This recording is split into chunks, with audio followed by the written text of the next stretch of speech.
एक महिला डीएम जैसे ही अपने ऑफिस से बाहर निकलती है तो वो देखती है कि एक भिखारी उनके ऑफिस के बाहर बैठा हुआ है और देखने से उसकी शक्ल जानी पहचानी सी लग रही है। इसके बाद वो महिला डीएम उसके पास जाने लगती है, लेकिन इतनी ही देर में वो भिखारी भी महिला डीएम को आते हुए देख लेता है और अपना चेहरा छुपाकर वहाँ से भागने लगता है। इसके बाद जो महिला डीएम के साथ गार्ड होते हैं वो उनको उसे अपने पास बुलाने के लिए कहती है। इसके बाद वो गार्ड भागकर जाते हैं और उस भिखारी को पकड़कर महिला डीएम के सामने ले आते हैं। वहाँ पर आने के बाद वो महिला डीएम उससे कहने लगते हैं कि नरेश, तुम मुझसे दूर क्यों भाग रहे हो। इसके बाद वो भिखारी उससे कह देता है कि देखिए मैडम, मेरा नाम नरेश नहीं है और आप शायद मुझे कोई और समझ रहे हैं। इसके बाद जो महिला डीएम होती है एकदम से उसको पैरों को पकड़ लेती है और कहने लगती है कि नरेश, मैंने ऐसी क्या गलती कर दी जो तुम मुझसे दूर दूर भाग रहे हो। आखिर क्या गलती हो गई मुझसे, तुम मुझे बता सकते हो। अब इस बात को देखने के बाद जो वहाँ पर गार्ड थे और भी जो लोग वहाँ पर इधर उधर घूम रहे थे वो महिला डीएम के व्यवहार को देखकर बड़े ही हैरान हो जाते हैं और सोचने लगते हैं कि वह महिला डीएम इस भिखारी के पैरों को क्यों पकड़ रहे हैं, क्या कहानी थी और किस वजह से वह महिला डीएम उस भिखारी के पैरों को पकड़ रही थी और कौन थी वह महिला डीएम। पूरी सच्चाई के बारे में जानने के लिए वीडियो को अंत तक जरूर देखें। एक शहर के अंदर एक परिवार रहा करता है, जिस परिवार के अंदर एक लड़की है जिसका नाम है करिश्मा। करिश्मा अभी 5वीं क्लास में पढ़ रही है। उसके घर में उसके माता पिता है और उसका कोई भी भाई बहन नहीं है। उसके पिता मजदूरी किया करते हैं और मजदूरी करने के बाद अपने घर का भरण पोषण अच्छी तरह से कर लिया करते हैं। परिवार बड़ा ही खुश था और तभी उस परिवार की खुशियों को किसी की नज़र लग जाती है। एक दिन उसके माता पिता मार्केट के सामान लेने के लिए जाते हैं, लेकिन बाद में पता चलता है कि उनकी तो सड़क हादसे में मौत हो गई है और अब जो करिश्मा थी वो एक ही झटके में अनाथ हो गई थी। इसके बाद वहाँ के लोग इकट्ठा होते हैं और इकट्ठा होने के बाद करिश्मा के माता पिता का अंतिम संस्कार करा देते हैं। सभी लोग वहाँ पर इकट्ठा थे और वो पूछने लगे तो ही कि आप इस लड़की का साथ कौन देगा और कौन इसकी परवरिश करेगा। और इसी दौरान जो उस लड़की का सासा था वो उसके पड़ोस में ही रहा करता था। तो यह देखता है कि बड़े भाई का एक छोटा सा घर है, अगर मैं इस लड़की की जिम्मेवारी ले लूँगा तो यह घर मेरे पास ही रह जाएगा। इसी चीज़ के शक्कर वो एकदम से अपना हाथ ऊपर करता है और कहता है कि इस लड़की की जिम्मेवारी मैं उठाऊंगा, क्योंकि यह मेरी भाई की बेटी है और मुझे दिलो जान से प्यारी है। इस बात को सुनने के बाद वहाँ पर जो सभी लोग थे उस लड़की को उसके सासा के भरोसे छोड़कर वहाँ से अपने अपने काम में लग जाते हैं। इसके बाद जो करिश्मा के सासा सासी थे वो उसको अपने साथ रखने लगते हैं, लेकिन उसका ज़रा भी ख्याल नहीं रखा करते हैं। धीरे धीरे समय बीतता है और समय के साथ साथ करिश्मा पर उसके सासा सासी अत्याचार करने लगते हैं और उन्होंने उसकी पढ़ाई को भी बंद करवा दिया था। करिश्मा अपने उसी घर में रहने लगती है जिसमें उसके माता पिता रहा करते थे और इस बात को देखने के बाद उसका सासा उसे बिल्कुल भी तवज्जो नहीं देता है और ना ही वो कहता है कि बेटी तू यहाँ पर आकर सो जा, वहाँ पर क्या करोगी अकेले। और करिश्मा जब उनसे कोई ख्वाहिश किया करती तो वो उससे मना कर दिया करते और उसमें पिटाई भी लगा करते हैं। इन बातों को सुन सुनकर करिश्मा अपने उस घर में अकेले रहा करती है और रात को फूट फूट कर रोने लगता है। फूट फूट कर अपने माता पिता को याद करके खूब रोया करती है। अब करिश्मा को जब भी भूख लगा करती है वो अपने सासा सासी के पास जाया करती है, लेकिन वो लोग उससे खाने के लिए मना कर दिया करते हैं और कहते हैं कि थोड़ी देर बाद खाना बनेगा और तू तब आना। जब ये बात करिश्मा सुनती है तब करिश्मा को बुरी लगती है और भूख के कारण वो मार्केट में इधर उधर घूमने के लिए निकल जाती है। वहाँ पर वह कुछ बच्चों को देखती है जो कि भीख मांग रहे थे और भीख मांगने के बाद जो पैसे उन्हें मिला करते अच्छे अच्छे खाने खाया करते। जो लड़की करिश्मा थी वो भी इसी नीति को अपनाती है और उन बच्चों की तरह इधर उधर व्यक्तियों से भीख मांगने लगते हैं और भीख मांगने के बाद मार्केट से ही थोड़ा बहुत सामान लेकर खा लिया करती। अब यह बात करिश्मा के सासा को भी पता चल जाती है, लेकिन करिश्मा का सासा इस बात पर जरा भी गौर नहीं देता है।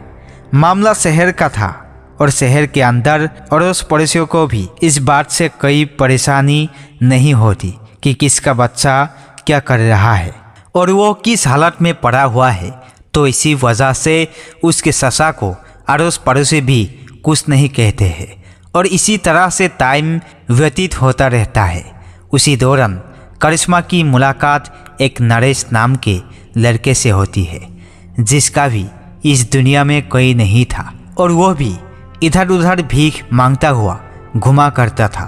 वो उससे बातें करने लगता है और कई बार उसे भीख मांगने के लिए अपने पास बुलाया करता है कि करिश्मा यहाँ पर आ जाओ, यहाँ पर ये साहब हमें ज़्यादा पैसा दे देंगे और इनसे सल कर भीख मांगने।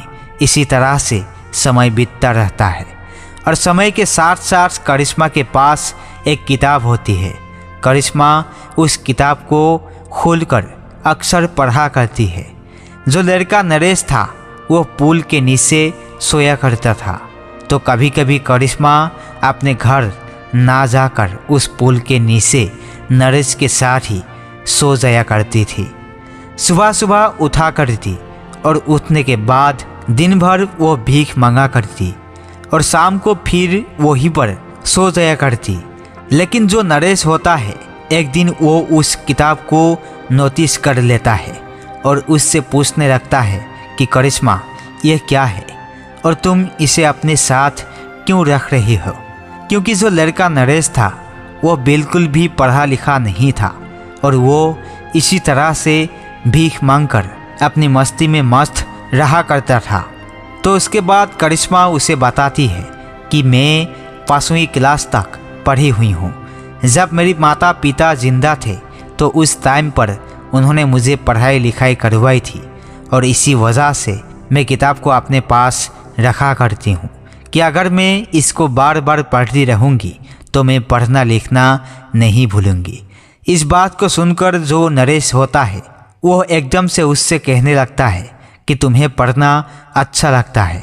तो जो करिश्मा थी वो कहती है कि हाँ अच्छा तो लगता है, लेकिन आप कर भी क्या सकते हैं।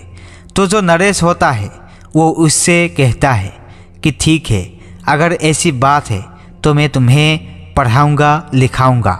अब तो उसकी हम उम्र का था और इस बात को जैसे ही करिश्मा उसके मुंह से सुनती है तो एकदम से हंसने लगती है और कहती है कि बुद्धू तुम मुझे कैसे पढ़ा लिखा सकते हो, तुम तो खुद भी पढ़े लिखे नहीं हो। लेकिन तभी जो नरेश होता है वो कहता है कि कोई बात नहीं, चाहे जो भी हो जाए तुम मेरी दोस्त हो ना, तो मैं तुम्हें पढ़ाऊँगा लिखाऊँगा। इसके बाद जो नरेश होता है उसका हाथ पकड़ता है और हाथ पकड़ने के बाद एक दीदी के पास ले जाता है। उस दीदी का नाम था सावित्री। सावित्री जो कि सोशल वर्कर थी और वो ऐसे ही अनाथ बच्चों को पढ़ाया करती थी। सावित्री के पास वो करिश्मा को ले गया था और वहाँ जाकर उसने दीदी को बताया था कि दीदी इसके माता पिता मर गए हैं और वो पढ़ना लिखना चाहती है।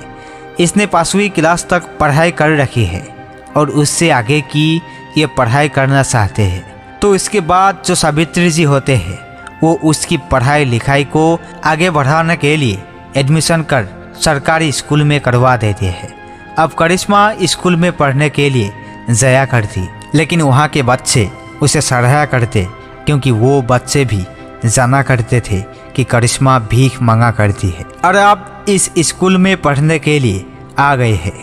लेकिन जो करिश्मा थी उन सब की बातों को सहन करते हुए अपनी पढ़ाई लिखाई पर ध्यान देती है और धीरे धीरे करके उसके एग्ज़ाम कंप्लीट हो जाते हैं।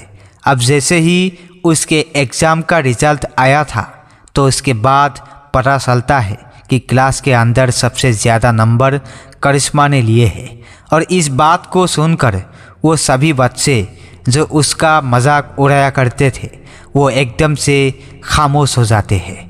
टीचर करिश्मा को आगे बुलाकर उसकी अच्छी तरह से बढ़ाई करता है और कहता है कि सीखो, कुछ इस लड़की से सीखो। इसके ना तो माता पिता है और ये अपने दम पर ही पढ़ाई कर रहे हैं और जब भी तुम लोगों से अच्छे नंबर लेकर आए हैं, इधर जो नरेश था यह करिश्मा के खाने पीने के लिए इधर उधर भीख मांगा करता था। जैसे वो स्कूल के लिए जाया करती थी उसके लिए खाना पैक करवा कर ले आया करता और दोपहर को जब वो स्कूल से लौटा करती तो उसके खाने पीने का बंदोबस्त करके रखा करता। धीरे धीरे करके करिश्मा ने 12वीं क्लास कंप्लीट कर ली और 12वीं के बाद सावित्री दीदी ने उसका एडमिशन एक गवर्नमेंट कॉलेज में ग्रेजुएशन के लिए करवा दिया था। लेकिन अब जो करिश्मा थी वो जवान हो गई थी, इधर जो नरेश था वो भी जवान हो गया था। इसने भी भीख मांगना छोड़ दिया था और जब मेहनत मजदूरी करके पैसे कमाया करता और उनसे करिश्मा के लिए खाने पीने का बंदोबस्त किया करता। अब गवर्नमेंट कॉलेज में एडमिशन तो हो गया था, लेकिन फिर भी ज़रूरत के लिए बहुत सारे सामान चाहिए होते हैं, जैसे किताबें, काफ़ी, पेन वगैरह। उन सब का इंतज़ाम नरेश मेहनत मजदूरी करके किया करता। धीरे धीरे समय बीतता और समय के साथ साथ करिश्मा की ग्रेजुएशन भी कंप्लीट हो जाती है और उसके बाद उसे यूपीएससी की परीक्षा के बारे में पता चल गया था। उसे पता चला था कि यूपीएससी की परीक्षा को अगर क्लियर कर लेते हैं तो उसके बाद हमारा नंबर इतनी बड़ी पोस्ट पर पड़ जाता है कि ज़िंदगी आसानी से व्यतीत हो जाती है। तो इसी वजह से जो करिश्मा है वो यूपीएससी को करना चाहती है और इसके लिए वो नरेश के सामने जाती है और नरेश से कहने लगती है कि नरेश, आखिरी बार और मेरा साथ दे दो और इसके बाद हम दोनों की ज़िंदगी अच्छी तरह से व्यतीत होने लगेगी। इस बात को सुनकर जो नरेश है वो हंसने लगता है और कहता है कि करिश्मा, तुम कैसे बात कर रही हो? ज़िंदगी में कभी भी तुम्हें ज़रूरत हो तो बस एक बार मेरा नाम पुकार लेना और इसके बाद मैं तुम्हारे सामने खड़ा तुम्हें मिलूँगा।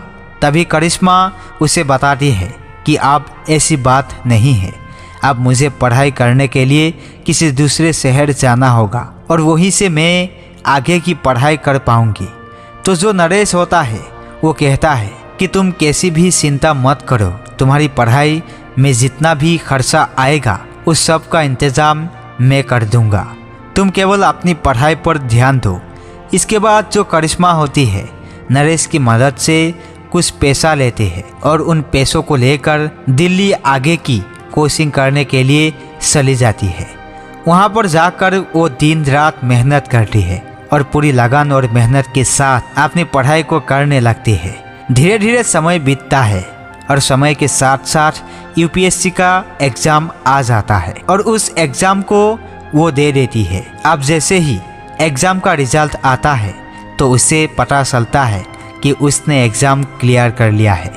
इसके बाद जो करिश्मा होती है वो वहाँ से सावित्री दीदी के पास फ़ोन करती है और उससे कहती है कि नरेश को बता देना मेरा पहला एग्ज़ाम क्लियर हो गया है और मुझे 2 एग्ज़ाम और क्लियर करने हैं।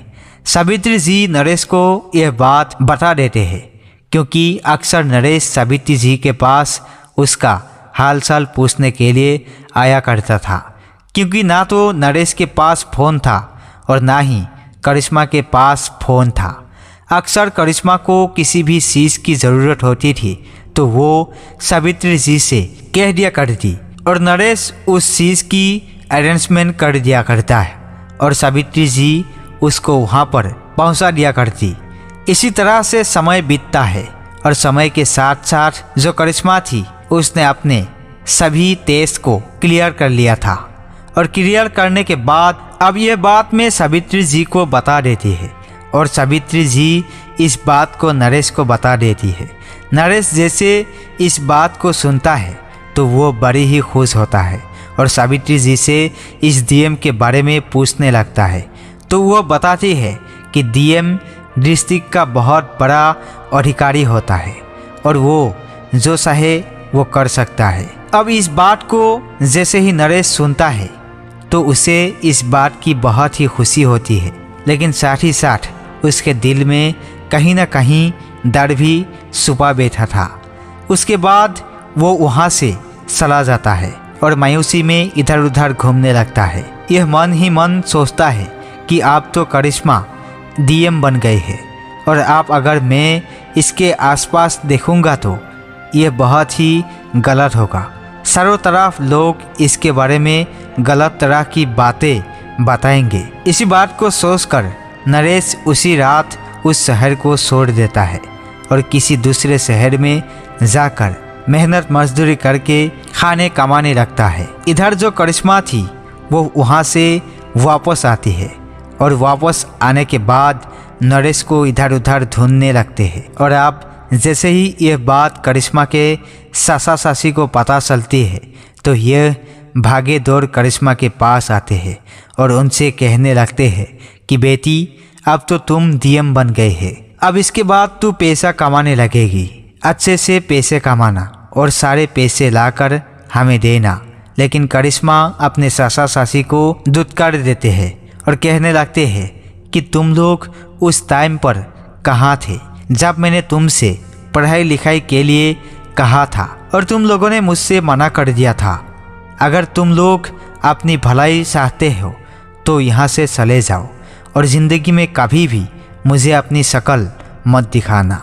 और अगर तुम चाहते हो कि उस प्रॉपर्टी को तुम हड़प लोगे तो उस प्रॉपर्टी की तरफ निगाह भी मत करना, क्योंकि मैं डीएम बन चुकी हूँ और अगर तुमने ऐसा किया तो देख लेना फिर मैं तुम्हारा क्या करती हूँ। ऐसा कहकर वो उनको धमका देते हैं और धमकाने के बाद वहाँ से भगा देती है। वो नरेश को इधर उधर ढूंढती रहती है लेकिन नरेश उसे कहीं भी नहीं मिलता है और दोबारा से जाकर अपने घर में आराम करने लगती है। अब तक जो करिश्मा थी उसी घर में रहा करती थी जहाँ पर उसके माता पिता रहते थे और वहाँ पर सभी चीज़ों को उसने सहेज कर रखा था। वह अपने माता पिता के फोटो के पास जाती है और वहाँ जाकर फुट फुट कर रोने लगते हैं। कहने लगते हैं कि माँ बाबूजी, जिस लड़के ने मुझे इस काबिल बनाया वो अब मुझे कहीं भी मिल नहीं रहा है। पूरी रात भर उसे ऐसे ही बेचैनी में निकल जाती है। दूसरे दिन सुबह सुबह जिस स्कूल में वो पढ़ा करती थी उस स्कूल के हेडमास्टर आते हैं और उसको एक फंक्शन के लिए निमंत्रण देते हैं। उसके बाद जो करिश्मा थी वो उसका वेलकम करते हैं और कहती है कि ठीक है मैं वहाँ पर आ पाऊँगी। और करिश्मा उस फंक्शन को अटेंड करने के लिए चली जाती है। वहाँ पर जाने के बाद करिश्मा को स्टेज पर बुलाया जाता है और उसकी कामयाबी की कहानी सुनने के लिए वो अध्यापक कहने लगते हैं। उसके बाद जो करिश्मा होती है अपनी कहानी सुनाती है और कहानी की स्टार्टिंग वो नरेश के नाम से करती है। कहानी है कि एक लड़का जो भीख मांगा करता था, उसने मेहनत करके मुझे पढ़ा लिखा कर इस काबिल बनाया है, वरना मैं कभी भी इस काबिल नहीं हो पाती। वह अपने माता पिता के बारे में बताते हैं, अपने सासा सासी के बारे में भी बताती है। और जैसे ही वहाँ पर बैठे हुए सभी बच्चे और टीचर इस कहानी को सुनते हैं तो एकदम से फूट फूट कर रोने लगते हैं, क्योंकि उसकी कहानी में बहुत ही गहरा दर्द छुपा हुआ था। जब वो नरेश को इधर उधर ढूंढ रही थी, इसके बाद जो करिश्मा होती है उसका ट्रेनिंग का टाइम आ जाते हैं और वो अपनी ट्रेनिंग को करने के लिए चली जाती है। लेकिन ट्रेनिंग के वक्त में पूरे 2 साल तक करिश्मा के दिमाग में केवल नरेश ही घूम रहा था, क्योंकि कहीं ना कहीं नरेश से वो प्यार करने लगी थी। नरेश ने जो कुछ भी उसके लिए किया था वो सभी बातें उसे बार बार याद आया करती, और जब वो बात उसे याद आया करती तो वो फूट फूट कर रोने लगा करती। लेकिन जैसे तैसे करके वो अपनी ट्रेनिंग को कंप्लीट करती है, और ट्रेनिंग कंप्लीट करने के बाद एक अच्छी सी जगह पर उसकी पोस्टिंग हो जाती है। उसकी पोस्टिंग हो गई थी, और पोस्टिंग होने के बाद वो अपने काम को ईमानदारी से करने लगती है। धीरे धीरे समय बीतता है, और समय के साथ साथ उसकी पोस्टिंग हुई 1 साल बीत गया था। और 1 साल बाद जिस ऑफिस के अंदर वो काम क्या करती थी, जैसे ही उस ऑफिस से बाहर निकलती है तो बाहर एकदम से उसे भिखारी के भेष में नरेश बैठा हुआ मिलता है। अब जैसे ही वो नरेश को देखती है तो देखते पहचान लेते हैं और उसकी तरफ जाने लगती है। लेकिन इतनी ही देर में नरेश की नज़र भी डीएम महिला पर पड़ती है, और वो अपना चेहरा छुपाकर वहाँ से भागने लगता है। अब जो करिश्मा थी वो उसे भागता हुआ देखती है। वो उसके साथ जितने भी गार्ड थे उसको भेजती है, और भेजने के बाद उसे अपने पास बुलाती है। डीएम साहिबा के गार्ड उसको पकड़ते हैं, और पकड़ने के बाद डीएम साहिबा के सामने ले आते हैं। तभी जो डीएम महिला थी वो उससे कहने लगती कि नरेश, तुम इस तरह से क्यों भाग रही हो। इस बात को सुनकर नरेश के चेहरे पर मायूसी साफ साफ दिखाई दे रही थी, लेकिन फिर भी नरेश कहता है कि मैडम, मैं कोई नरेश नहीं हूँ, मेरा नाम तो जगमोहन है। हो सकता है आपके नरेश की शक्ल मेरे से मिलती जुलती हो। अब इसके बाद जो डीएम साहिबा थी वो उससे कहने लगती है कि नरेश, झूठ मत बोलो, तुम मेरे ही नरेश हो जिसने मुझे पढ़ा लिखा कर इस काबिल बनाया है। लेकिन जो सामने भिखारी होता है वो उसे मना कर देता है, और तभी जो डीएम साहिबा होते हैं एकदम से उसके पैर पकड़ लेते हैं और फूट फूट कर रोने लगती है, और रोते हुए कहने लगती है कि नरेश, मुझसे ऐसी क्या गलती हो गई जो तुम मुझे इतनी बड़ी सज़ा दे रहे हो। जब से मैं डीएम बनी हूँ उसके बाद से मैंने तुम्हारा चेहरा नहीं देखा। आखिर क्या गलती हुई मुझसे जो तुम मेरे साथ इस तरह का व्यवहार कर रहे हो। अब करिश्मा के इस व्यवहार को देखकर वहाँ पर जितने भी लोग थे वो सभी हैरान हो जाते हैं, और महिला डीएम के गार्ड भी बहुत ज़्यादा परेशान थे कि मैडम को यह क्या हो गया है जो एक भिखारी के पैरों को पकड़कर फूट फूट कर रो रहे हैं। उसके बाद इतनी ही देर में जो नरेश था उसकी आंखों से भी आंसू टपकने लगते हैं, तो वो करिश्मा को उठाता और कहता है कि करिश्मा, ऐसी कोई बात नहीं है और मैं ही तुम्हारा नरेश हूँ। अब इसके बाद करिश्मा उससे पूछने लगते हैं कि अगर तुम नरेश हो तो तुम मुझसे दूर क्यों रहने लगे। तो उसके बाद नरेश उससे कहने लगता है कि करिश्मा, तुम एक डीएम बन गई थी, और इसके बाद मैं तुम्हारा आसपास दिखाई देता तो लोग तुम्हारे बारे में अलग अलग तरह की बातें बनाते। इसी वजह से मैंने फैसला किया और उस शहर को छोड़कर मैं इस शहर में आकर रहने लगा और यहाँ पर मेहनत मजदूरी करने लगा। लेकिन पिछले कुछ दिनों से मेरी तबीयत ख़राब हो गई, और तबीयत ख़राब होने के कारण मुझसे मेहनत मजदूरी करने के लिए जाया नहीं जाता, और मैं दोबारा से भीख मांगने लगा और भीख मांगकर अपना गुजारा करने लगा। इसके बाद महिला डीएम उसको कहती है कि अरे बुद्धू, ऐसी कोई बात नहीं थी, मुझे दुनिया वालों से कुछ नहीं लेना। जिस कामयाबी को तुमने हासिल करवाया है उस कामयाबी के बाद अगर तुम मेरे साथ नहीं थे तो मुझे ही पता है मेरे पर क्या बीती है। ऐसा कहकर जो महिला डीएम है वो नरेश को अपने साथ लेती है और गाड़ी में बिठाकर एक अच्छे से होटल पर ले जाती है, और वहाँ पर जाकर भरपेट उसे खाना खिलाते हैं। खाना खिलाने के बाद वो नरेश से कहती है कि नरेश, आज से तुम कहीं भी नहीं रहोगे। मेरा सरकारी आवास मुझे मिला हुआ है, वहीं पर हम दोनों एक साथ रहेंगे और कल ही मैं और तुम शादी कर लेंगे।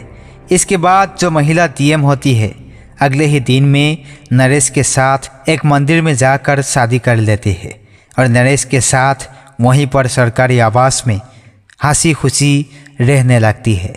इसके बाद चारों तरफ वही बातें होने लगती है कि एक महिला डीएम ने भिखारी से शादी कर ली। क्या देखा उस भिखारी में? तो उसके बाद जो महिला डीएम होती है वो एक न्यूज़ चैनल पर जाती है और अपना पूरा इंटरव्यू देती है और पूरी बात के बारे में उन लोगों को बताती है कि इस व्यक्ति ने मेरी ज़िंदगी को सफल बना लिया, वरना आज मैं कहीं ना कहीं भीख मांगती हुई आपको दिखाई देती। इसी वजह से मैंने इससे शादी की है और ज़िंदगी में मेरे लिए सब कुछ यही है। अब जब महिला डीएम की कहानी सभी के सामने आती है तो सभी लोग महिला डीएम के फैसले की सराहना करते हैं और कहते हैं कि सही किया, उसी के साथ शादी करनी चाहिए थी।